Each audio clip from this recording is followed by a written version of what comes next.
नमस्कार विद्यार्थियों, श्रीमती मौरी देवी तापड़िया कन्या महाविद्यालय जसवंतगढ़ के YouTube चैनल पर मैं आपका हार्दिक स्वागत करता हूं। मैं प्रवक्ता चंद्र प्रकाश गुर्जर।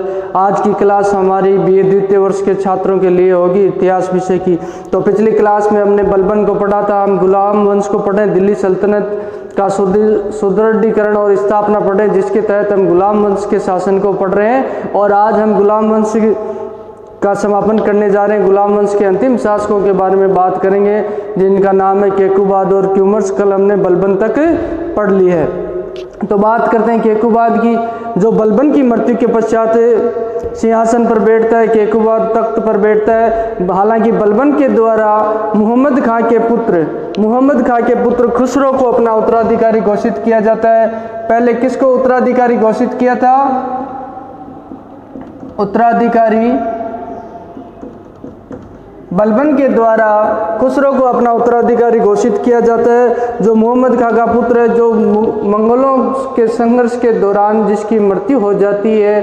और बलबन को इस बात का आघात लगने से ही बलबन की मृत्यु होती है। मोहम्मद खां बलबन का बहुत ही योग्य और कुशल पुत्र था, जिसे बलबन ने पहले उत्तराधिकारी घोषित किया था, लेकिन उसकी मृत्यु के पश्चात उसके पुत्र खुसरो को उत्तराधिकारी घोषित कर दिया जाता है। लेकिन जब बलबन की मृत्यु हो जाती है, उसके पश्चात अमीर तुर्कों का हस्तक्षेप होता है और अमीर तुर्कों के द्वारा खुसरो को उत्तराधिकारी स्वीकार नहीं किया जाता है। और खुसरो की जगह बुगरा खां, जो बंगाल का नवाब होता है, उसके पुत्र केकूबाद को उत्तराधिकारी घोषित किया जाता है। जिनमें से अमीर तुर्कों मुख्य नाम जो काजी फखरुद्दीन, जो दिल्ली के काजी थे, धर्मगुरु थे, इनके द्वारा बुगरे खां के पुत्र, जो बुगरा खां बंगाल का नवाब था, बुगरा खां बलबन का दूसरा पुत्र था।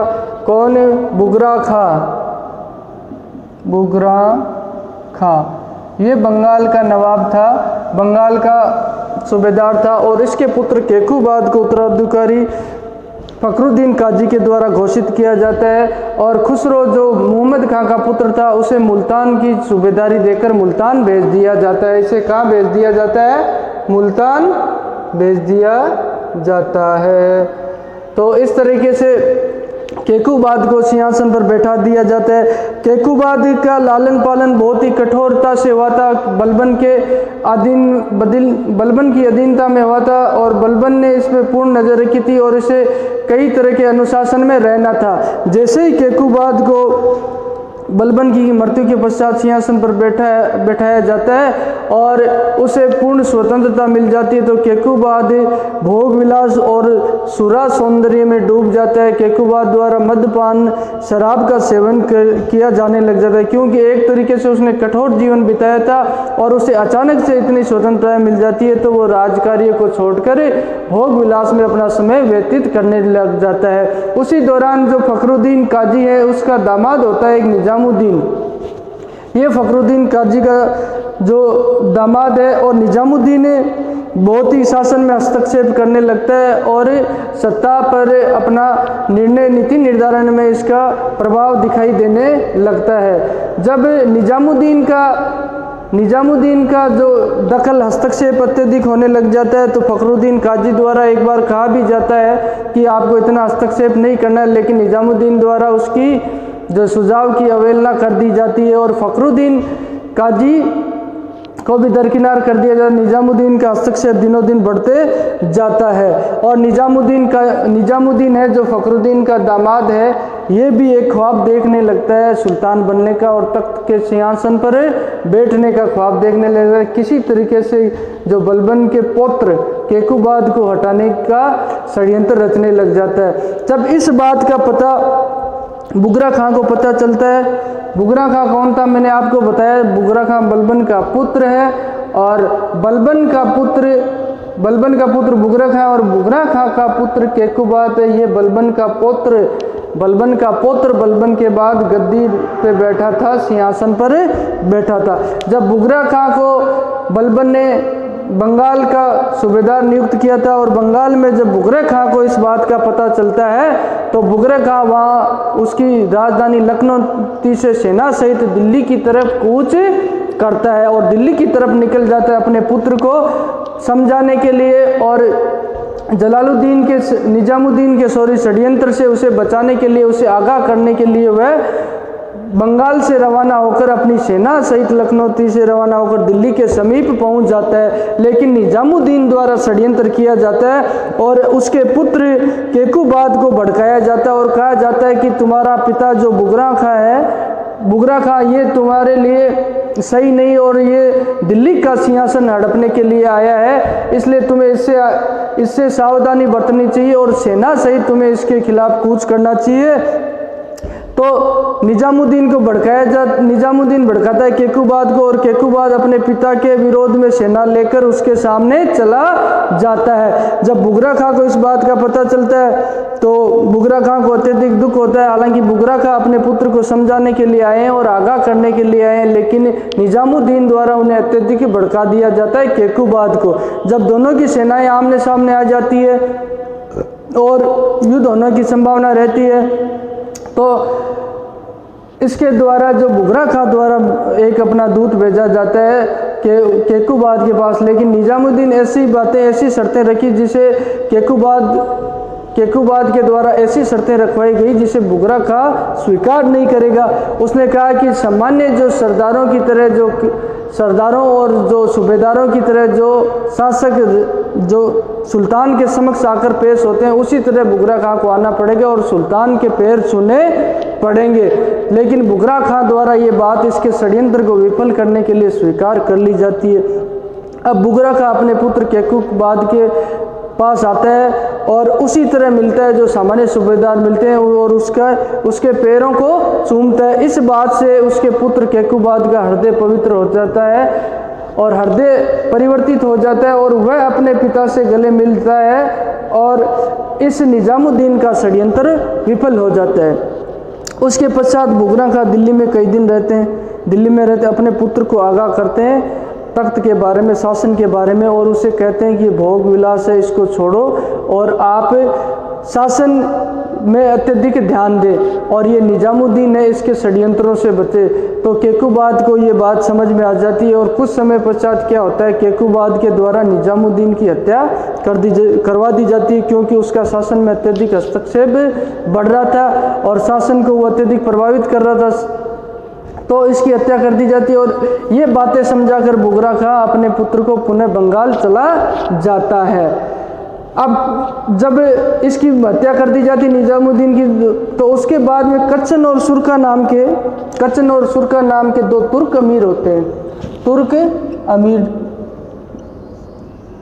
अमीर इनका वर्चस्व और इनका दखल अंदाज हस्तक्षेप शासन में अत्यधिक बढ़ने लग जाता है और निजामुद्दीन जो कि अल्प आयु का शासक था, निजामुद्दीन की आयु उस वक्त जब सिंहासन पर बैठा था तो 17-18 वर्ष ही मात्र थी, वह नौजवान एक बालक था, तो उसे शासन की वो इतनी समझ नहीं थी कि संचालन की, तो इस वजह वह कई बार बातों में आ जाता था। पहले वो निजामुद्दीन की बातों में आ गया। अब कच्चन और सुरखा ने सारा शासन अपने हाथों में हथिया लिया और शासन संचालन ये करने लगे, वास्तविक शासक संचालन ये बन गए और जो केकूबाद है वो नाम मात्र का रह जाता है और इसके बाद इनका हस्तक्षेप बढ़ जाता है और उसके पश्चात केकूबाद पुनः शासन में अपनी जो भागीदारी नहीं निभाता और शासन से विचलित हो जाता है और इनको जिम्मेदारियां सौंपकर पुनः भोग विलास में डूब जाता है इसी तरीके से और मदिरापान अत्यधिक करने लग जाता है। तो धीरे धीरे 3 वर्षों के पश्चात ही केकूबाद को क्या होता है, अत्यधिक मदिरा सेवन से उसे लकवा मारे जाता है और वह शारीरिक रूप से असमर्थ हो जाता है। तो शारीरिक रूप से असमर्थ होने के पश्चात दरबार में सुल्तानों जो तुर्क अमीरों के द्वारा फैसला किया जाता है और केकूबाद के जो पुत्र है क्यूमर्स नवजात पुत्र था, उसकी आयु उस वक्त कोई ज़्यादा नहीं थी, छोटा ही बालक था जो 1-2 वर्ष का ही था, 1-2 वर्ष का, तो उसको सिंहासन पर बैठा दिया जाता है और उसके संरक्षण बन के वो शासन संचालन करने लग जाता है। इस तरह केकूबाद को लकवा मार जाता है और उसके पुत्र को नाम मात्र का शासक बनाकर सिंहासन पर बैठा दिया जाता है। और अब तुर्क अमीरों और जो खलजी सरदार हैं उनमें भी संघर्ष हो जाता है और आपस में वो ईर्ष्या करते हैं। उनमें से एक जलालुद्दीन खिलजी है जिसने खिलजी वंश की स्थापना की उसे केकुबाग द्वारा आरिज मुमलिक नियुक्त किया था, जो सैन्य विभाग का सर्वोच्च सैन्य अधिकारी था।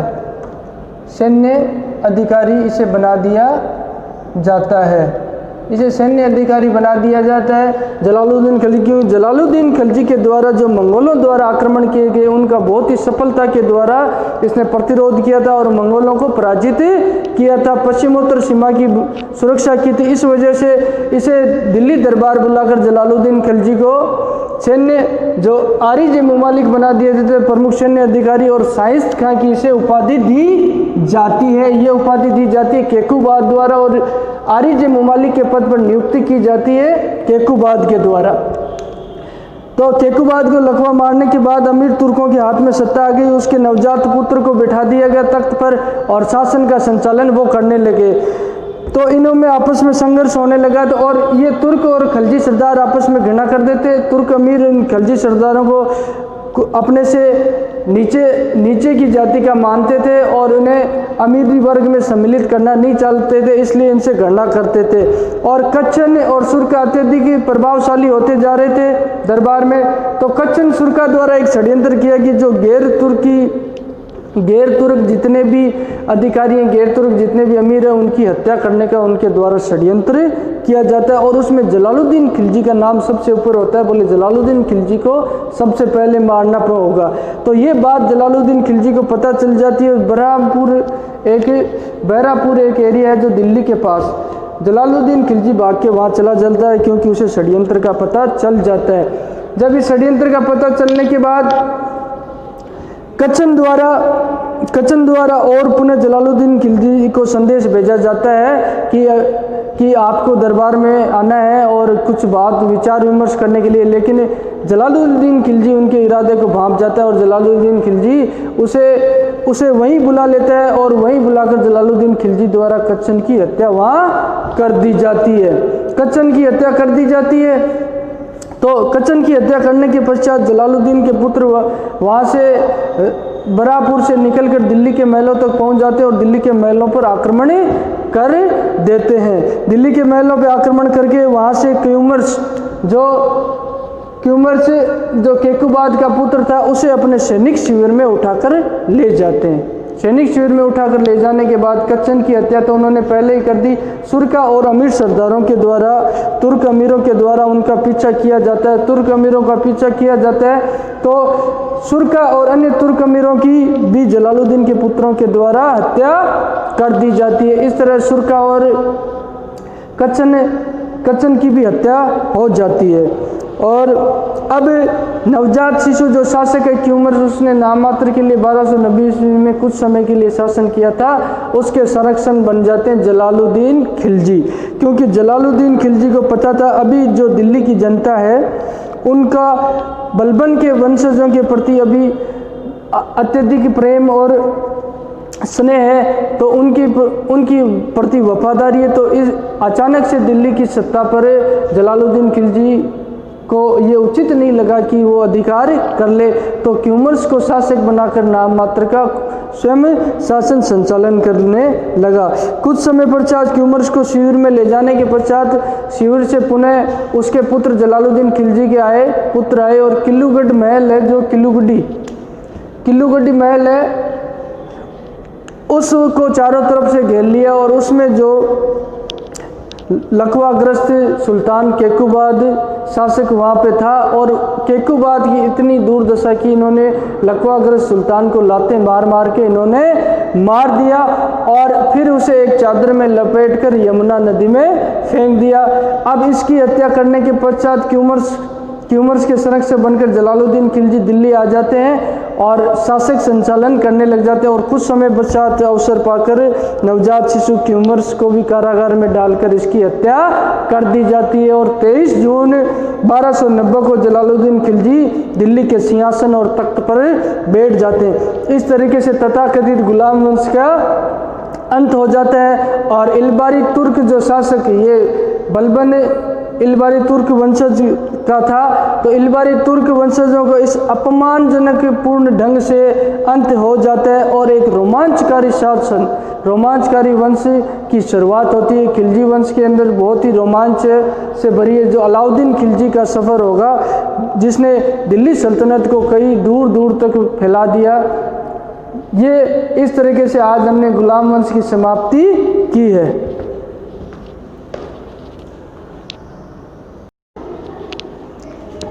आज हमने विद्यार्थियों गुलाम वंश के अंतिम शासक के बारे में पढ़ा है, केकुबाद और क्यूमर से। इस तरह हमने गुलाम वंश के सभी शासकों को पढ़ लिया। आपको पता होगा कि हमने कुतुबुद्दीन ऐबक को पढ़ा था। कुतुबुद्दीन ऐबक का शासन रहता है 1206 ईस्वी से लेकर 1210 ईस्वी तक। उसके बाद हमने आराम शाह को पढ़ा था, 1211 ईस्वी तक शासन रहता है उसका।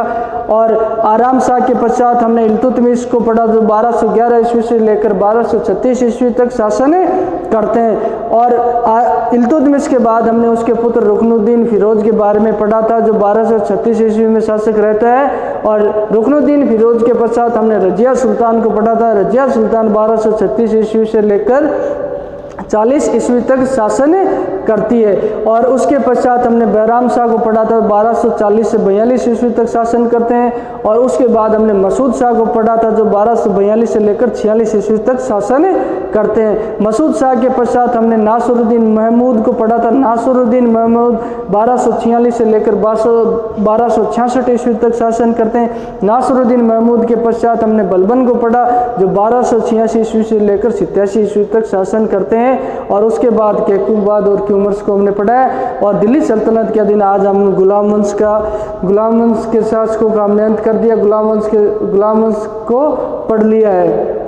केकुबाद किस तरह केकुबाद और क्यूमर से बलबन की मृत्यु के बाद सिंहासन पर बैठे अमीर तुर्कों द्वारा षड्यंत्र किया जाता है शासन सत्ता हथियाने का। और इसी तरह एक महत्वाकांक्षी सूबेदार और महत्वाकांक्षी सेना नायक जलालुद्दीन द्वारा दिल्ली की गद्दी पर अधिकार कर लिया जाता है। और खिलजी वंश की शुरुआत आने वाली क्लासों में हमें अब खिलजी वंश के बारे में पढ़ेंगे। तो विद्यार्थियों बोली, यहाँ तक आपको कोई चीज़ समझ में नहीं है, किसी तरह की शंका हो, समस्या हो, अगर आपको कोई चीज़ पूछनी हो तो आप कमेंट्स के ज़रिए पूछ सकते हैं। आज की क्लास इतनी ही होगी। बहुत बहुत धन्यवाद।